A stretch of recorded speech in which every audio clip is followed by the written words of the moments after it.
Hello!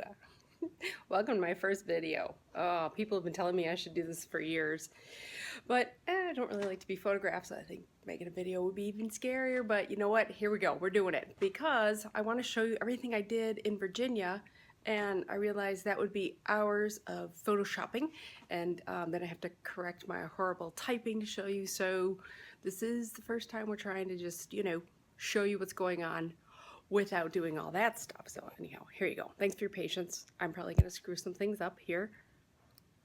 Oh, like right now. Okay, so beginning of first learning curve, I can't flip it from self to other.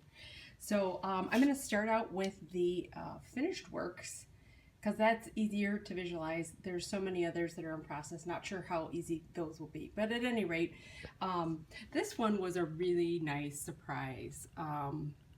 I'm planning and building components for all these other parts, and meanwhile I go out to the clothesline where we had hung our silk screens to dry, and we worked late, so the sun was just peeking over and it was just beautiful. So I took a picture, grabbed it, and when I went in it got really dark along the sky up here, and I said, oh screw it, I don't want to spend the next couple hours in Photoshop. I did that yesterday, so I'm just gonna tear it and see what happens. Oh yes, this looks just like a lot of the Blue Ridge Mountains that I see, out the front door, back door, everywhere.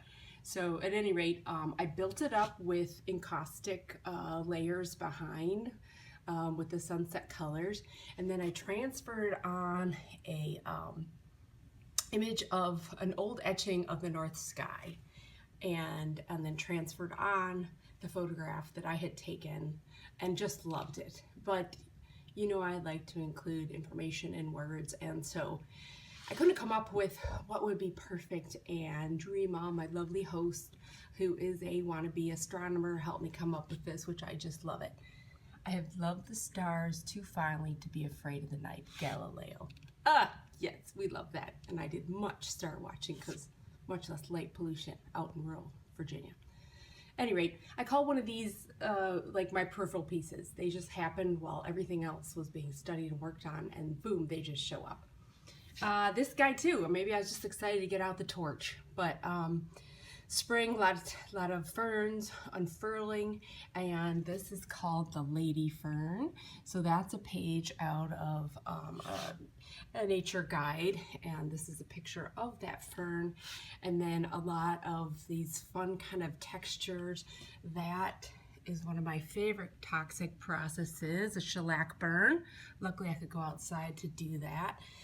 There's some up here as well, some graphite transfers, some staining with oil paint, and then of course a transfer, and then into the forest deep, which is where you find a lot of ferns. So okay, let's see if we can not go too fast, get dizzy. Okay, let's see. Here's my other finished pieces that I am really in love with.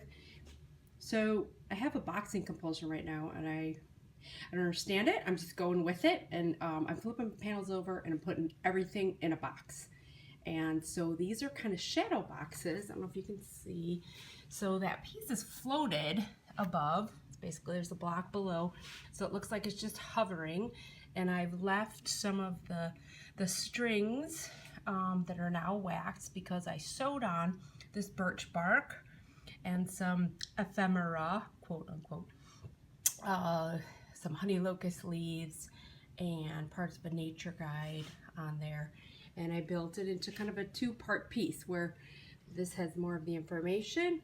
This is just yummy texture that picks up some of the information from here. This one, same concept.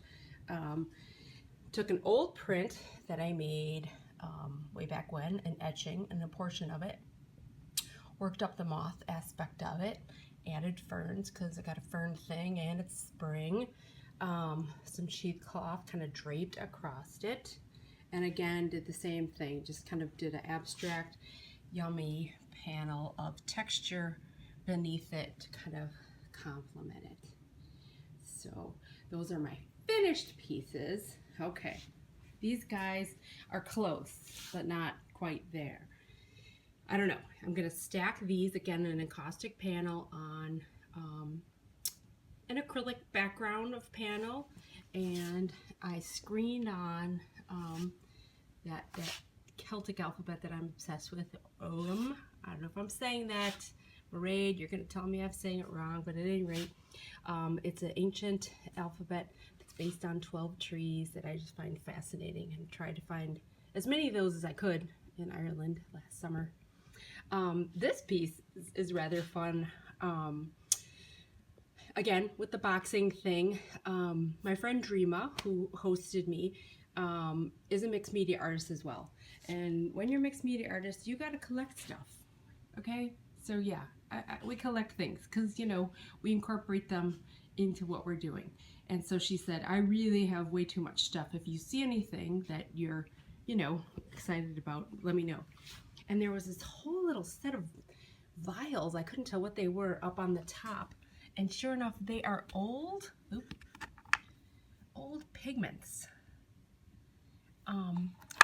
And they were drilled into this little holder that was just, I don't know, there's something about it that just seemed like very scientific but fascinating to me. So this piece, I have drilled holes to hold them. Once I primed, they need a little sanding down. But this piece is going to be called Art Alchemy. Sometimes titles come early on. Sometimes I finish it and I go, what the hell was I trying to say? I don't know. But at any rate, Art Alchemy. We've got some transferred sky up in the background. We've got poured different materials that are reacting and pushing around on the surface. So at any rate, or at least that's what I think is going to happen.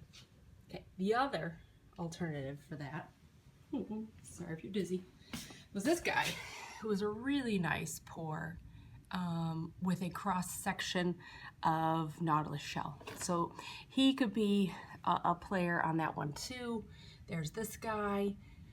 Anyhow, okay, I've probably blathered on too long, but all these boxes, which have yet to be unpacked, even after 5 hours of unpacking, are all ceramic pieces. So I'm very excited about getting those out, and those are going to be painted. A lot of them have plans. Other ones I want to try encaustic on. This is the Wade Wood series. So I have done an encaustic panel. This one is of the crick. It's going to have background of moss collected there. This one is the rosebuds that, oh my God, were just gorgeous everywhere. It's going to have a background of sticks, and it's going to have a rosebud going across there. And then this is Blue Ridge Turnpike, which is the street that they live on, which is just gorgeous. And I'm going to have, what's under here? So under here, where the moss was here, is going to be bark.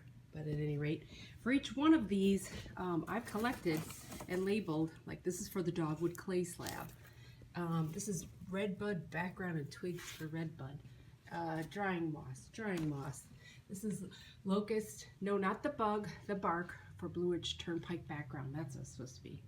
Oh, those are just pussy willows because I love pussy willows.